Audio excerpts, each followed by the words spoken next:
Hello everyone. आज की class में मैं आपके साथ डिस्कस करने वाला हूँ यूनिट रैम फंक्शन के बारे में और यूनिट रैम सिग्नल होता क्या है। तो बेसिकली सबसे पहले मैं आपको लास्ट की क्लास में बता चुका हूँ कि यूनिट स्टेप सिग्नल कैसा होता है, और ये एक एग्जाम्पल है यूनिट स्टेप सिग्नल का, जिसका मैग्नीट्यूड टाइम नेगेटिव टाइम में 0 होता है और पॉजिटिव टाइम में 1। अब मैं करने के वाला हूँ, सपोज इस यूनिट स्टेप सिग्नल के साथ मैं खेलूंगा। खेलने से मतलब है कि मैं इसको इंटीग्रेट करूंगा और एक बार डिफरेंशिएट करूंगा। फिर मैं देखूंगा कि इंटीग्रेट और डिफरेंशिएट करने से यूनिट स्टेप सिग्नल में क्या चेंजेस आते हैं और ये सिग्नल क्या बन जाता है। ठीक है, अगर सपोज मैंने यूनिट स्टेप सिग्नल को इंटीग्रेट किया माइनस इनफाइनाइट से एक टाइम के लिए, तो उस सिग्नल को हम रैम सिग्नल बोलते हैं। ठीक है, रैम सिग्नल से मतलब है, अभी डिस्कस करेंगे कैसा सिग्नल। देखो, अब मैंने क्या किया, एक यूनिट स्टेप सिग्नल को इंटीग्रेट किया माइनस इन्फिनिटी से टी टाइम के लिए। मैं इस सिग्नल को दो पार्ट में डिवाइड कर सकता हूँ। एक पार्ट जिसमें नेगेटिव टाइम को कंसीडर किया माइनस इन्फाइनाइट से 0, जो कि सारी वैल्यूज 0 हैं, और सेकेंड पार्ट जिसमें 0 to 2 सारी values 1 up to time T.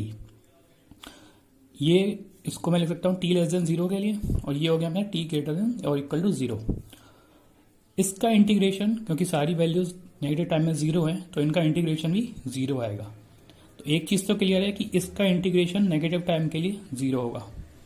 अब देखते हैं पॉजिटिव टाइम में क्या होगा। पॉजिटिव टाइम से मतलब है कि 0 के आफ्टर वैल्यूज का अगर मैं इंटीग्रेशन करूं, इस सिग्नल को मैं लिख सकता हूं 0 to 2 ut dt ut, लेकिन इसकी वैल्यू है 1। ठीक है, और t कहते हैं 0 पे, तो 0 to t 1 into D T, ये 1 है। 1 का इंटीग्रेशन किया t ग्रेटर देन 0 के लिए, मुझे क्या मिला t। तो t ग्रेटर देन 0 पे उसका जो रिस्पॉन्स है वो टाइम के साथ वेरी करेगा। मतलब अगर टाइम के साथ, ये पॉजिटिव टाइम में बात करूं, नेगेटिव टाइम में मेरा 0 है, पॉजिटिव टाइम में अगर t की वैल्यू 1 है तो इस सिग्नल की वैल्यू भी 1 होगी, और उसके करस्पॉन्डिंग मेरे को आउटपुट मिलेगा 1। ऐसे ही 2 के लिए 2, तो हर t के साथ ये वैल्यू y एक्सेस में बढ़ेगी, तो मेरा जो ओवरऑल रिस्पॉन्स आएगा वो ये आएगा। इस सिग्नल को मैं बोलूंगा रैम्प सिग्नल। जैसे कि रैम्प हम लोग जानते हैं, नॉर्मल स्लोप या फिर डाउनवर्ड या अपवर्ड एंगल पे कोई भी स्लाइड होती है, उसको रैम्प बोलते हैं। तो ये हमारा एक रैम्प सिग्नल है, जो कि मिला integration of unit step response. Clear. अब नेक्स्ट उसमें हम लोग क्या करेंगे, इस यूनिट स्टेप को डिफरेंशिएट करेंगे। डिफरेंशिएट करके देखेंगे कि इसका रिस्पॉन्स कैसा आता है। ठीक है, अच्छा एक चीज और, यहाँ पे रैम सिग्नल में ये टी केवल टी का फैक्टर था, इसलिए इसको यूनिट रैम बोलते हैं। अगर ये टी के अलावा कुछ और फैक्टर होता, मीन्स किसी मैग्नीट्यूड का फैक्टर होता 2t या 3t, तो उसको केवल रैम फंक्शन बोलते हैं, यूनिट रैम नहीं बोलते। यहाँ पे हम यूनिट इम्पल्स की बात कर रहे हैं। हम लोग यहाँ पे डिफरेंशिएशन करेंगे यूनिट स्टेप का। ये मेरा यूनिट स्टेप रिस्पॉन्स है और मैं इसका डिफरेंशिएशन करने वाला हूँ। ठीक है, अब देखो डिफरेंशिएशन से मतलब क्या होता है। अगर सपोज डिफरेंशिएशन किसी y फंक्शन का t के रेस्पेक्ट में करूँ, तो वो नेक्स्ट इंस्टेंट पे उसकी value y2 minus y1 previous instant पे, और t2 माइनस t1, ये डिफरेंशिएशन होता है। यहाँ पे देखो कि सारी वैल्यूज t<0, तो सारी वैल्यूज 0 है या कोई भी कॉन्स्टेंट है। ऐसे ही t पॉजिटिव टाइम में सारी वैल्यूज कांस्टेंट है, कांस्टेंट। तो 1, अगर मैं यहाँ डिफरेंशिएशन चेक करता हूँ, 1 minus 1 by t2 minus t1, तो ये 0 minus 0 by t2 minus t1 0। Means मैं ये कह सकता हूँ कि अगर एक इसको रिप्रेजेंट करूँ मैं डेल्टा t से, एक यूनिट स्टेप को डिफरेंशिएशन को, ये इम्पल्स रिस्पॉन्स को, तो डेल्टा t विल बी 0 जहाँ पे t 0 नहीं है। मीन्स इधर भी t पॉजिटिव या नेगेटिव t में डेल्टा t हमेशा 0 आएगा। मैं इस 0 वाले इंस्टेंट को छोड़ रहा हूँ अभी कि t इज टू 0 पे क्या होगा। क्यों छोड़ रहा हूँ, देखो ये मेरा यूनिट स्टेप रिस्पॉन्स 0 था और पॉजिटिव हुआ t इज टू 0 पे। बट अगर मैं इसको जूम करके देखूं, ये देखो मैंने जूम किया है। इस जूम से मतलब है कि देखो कोई भी प्रैक्टिकल सिस्टम होगा वो 0 to 1 जाने में कुछ ना कुछ टाइम जरूर लेगा। ये पॉसिबल ही नहीं है, ये केवल आइडियल सिग्नल है, 0 to 1 सडनली जा सकता है। प्रैक्टिकल सिग्नल 0 to 1 जाने में कुछ ना कुछ समय जरूर लेगा।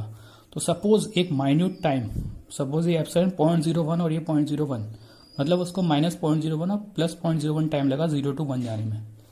यहाँ का डिफ्रेंशिएशन जीरो था, यहाँ का डिफ्रेंशिएशन जीरो, बट इस पार्ट में डिफ्रेंशिएशन जीरो नहीं हो सकता, इसलिए मैंने t इज टू जीरो पे छोड़ा।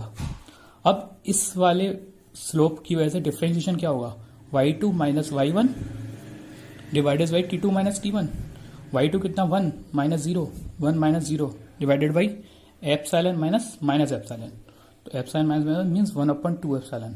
तो इस वाले माइनर बहुत छोटे से पार्ट का डिफ्रेंशिएशन क्या होगा, 1/2 एप्सिलॉन, जो कि मैंने यहाँ रिप्रेजेंट किया है। तो इसका जब हम डिफ्रेंशिएशन करेंगे पूरे सिग्नल का, ये जीरो, इस इंस्टेंट पे इसकी वैल्यू ये आएगी, और जो कि माइनस एप्सिलॉन से साइलेंट के बीच में आएगी। ठीक है, अब सपोज जैसा कि मैंने डिस्कस किया माइन्यूट टाइम के लिए है, सपोज ये 0.01 है और ये भी 0.01, तो इसकी वैल्यू कितनी हो गई, 1/2 इंटू 0.01 मीन्स 1/0.02 मीन्स 500। तो ये 500 पीक का एक एम्पलीट्यूड है अगर विड्थ की वैल्यू 0.01 है तो, और अगर इस विड्थ की वैल्यू और कम होगी तो ये फिर और बढ़ेगा, क्योंकि इन्वर्सली प्रोपोर्शनल है। तो ठीक है, मतलब इसका क्या हुआ कि यहाँ पे जो हमें पल्स मिलेगी, जो भी आउटपुट मिलेगा उसका मैग्नीट्यूड जो है बहुत हाई होगा, वो सिस्टम पे डिपेंड करेगा कि उसका मैग्नीट्यूड कितना होगा।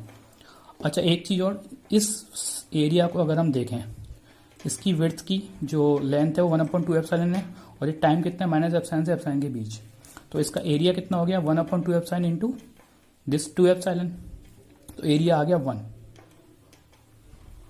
ठीक है, तो इस कंप्लीट मतलब इसका मतलब क्या है कि जितनी कुछ भी इसकी वैल्यूज हो एप्सिलॉन की, उसी के अकॉर्डिंग हाइट आएगी, लेकिन इसका ओवरऑल एरिया हमेशा 1 रहेगा।